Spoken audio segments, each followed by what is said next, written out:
여러분 안녕하세요. 부동산 조금 아는 언니 부조원입니다. 오늘은 부동산 공인중개사 자격증을 섣불리 따지 말라는 주제로 왔는데요. 그 이유가 제가 너무 조용합니다. 한 달 동안 너무 전화도 없어요. 그전에는 전화가 간간히 오고 그랬거든요. 근데 전화도 없고 이 부동산을 저기 걸어오시는 손님도 없고, 매수 손님도 없고, 매도 손님도 없고, 월세 손님도 없고, 전세 손님도 없어요.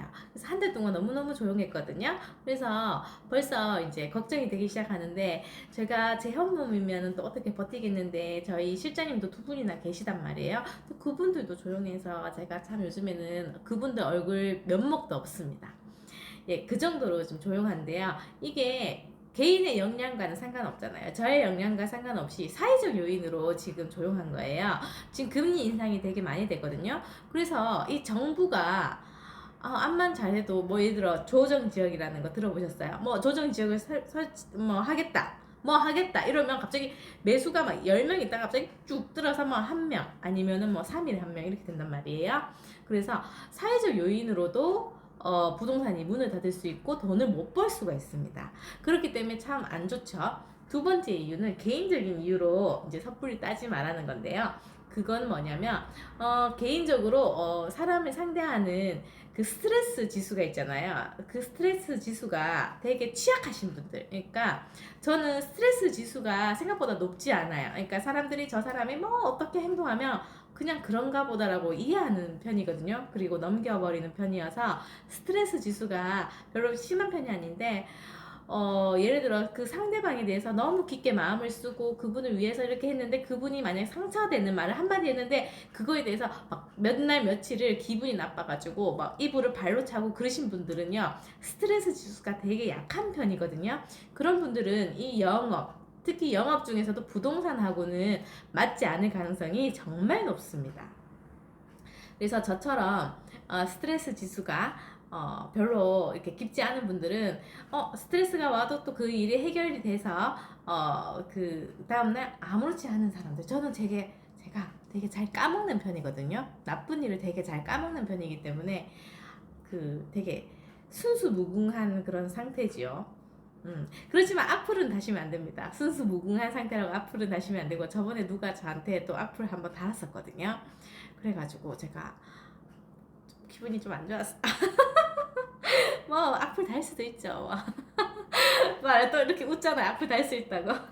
그래서 제가 한 번 더 미용실에 가서 손님이 어떤 뭐라 해가지고 막 전화로 저한테 얘기했는데, 미용실 원장님이 그 모습을 보시고는 무슨 사연이냐고 묻길래 그냥 살짝 얘기해줬더니요, 자기는 그냥 부동산 못하겠대요. 그렇게 사람들이 얘기하면 너무 상식적이지 않은 이야기들을 한단 말이에요. 그 상식적인 얘기가 아닌 거를 제가 들어주고 그거에 대해서 이렇게 해결을 하려고 노력하는 모습을 보면서 자기는 못하겠대요. 그걸 보면서 확실히 이 공인중개사 이거는 그러니까 되게 큰 돈을 왔다 갔다 하잖아요. 뭐 이렇게 쇼핑몰처럼 10,000원, 20,000원이 아니고 적게는 1,000,000원 부터 시작하잖아요. 1,000,000원부터 몇십억까지 이걸 하는 거기 때문에 개인의 그 바닥이 다 보인다고 합니다.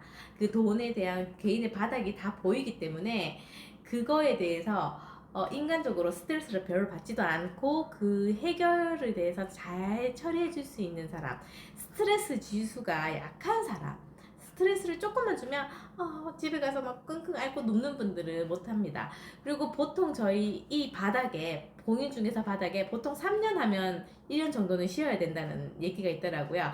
3년 하고 1년 쉬는 이유는 3년 정도 이제 열심히 일을 하고 1년 정도는 이렇게 마음을 정화할 시간이 필요한 거예요. 마음을 정화하고 나면 아유, 딴 거 해볼까 이러다가 에휴 뭐 그래도 하든가 하자 이렇게 다시 돌아온대요. 그래서 이직과 새로 하는 것은 되게 쉽긴 하지만 그만큼 스트레스 지수가 엄청나게 높다는 걸 알 수 있고요. 또 어떻게 한번 생각해 보시면 공인중개사가 그렇게 젊은 분들은 없어요. 보통은 좀 나이 많으신 분들이 많잖아요. 그러면 그분들은 사실 산전을 수전을 다 겪었는데 그분들조차도 3년 하고 1년 쓴다, 3년 하고 1년 쉰다는 거는 그만큼 스트레스가 엄청나다는 얘기니까요. 그걸 생각하시고 저 벌써 요즘에 좀 조용하다고 하니까 내가 다시 다른 걸 뭘 해야 되겠는데 뭘 해서 먹고 살지? 이렇게 막 생각하고 있단 말이에요. 그래서 제가 예전에 쇼핑몰을 한 적이 있었어요. 그래서 다시 쇼핑몰을 해야 하나 하면서 다시 또 준비하고 있습니다. 그만큼 조용합니다, 여러분. 그러니까 여러분은 섣불리 공인중개사 공부를 하시겠다고 하는 건 좋은데 직장을 때려치우거나 지금 하시는 일을 때려치우거나 하시면 안 됩니다. 그냥 지금 하시는 일을 하면서 공인중개사 자격증을 취득하시는 건 저는 찬성이지만 절대로 하는 일 다 접고 나는 1년 만에 공부를 해서 1년 만에 붙겠어 하시면 안 됩니다. 그거는 진짜 안 됩니다. 알겠죠? 그러면은 오늘은 여기까지 하고요. 다음에는 좋은 내용으로 돌아올게요. 구독, 좋아요는 저에게 큰 힘이 됩니다. 안녕!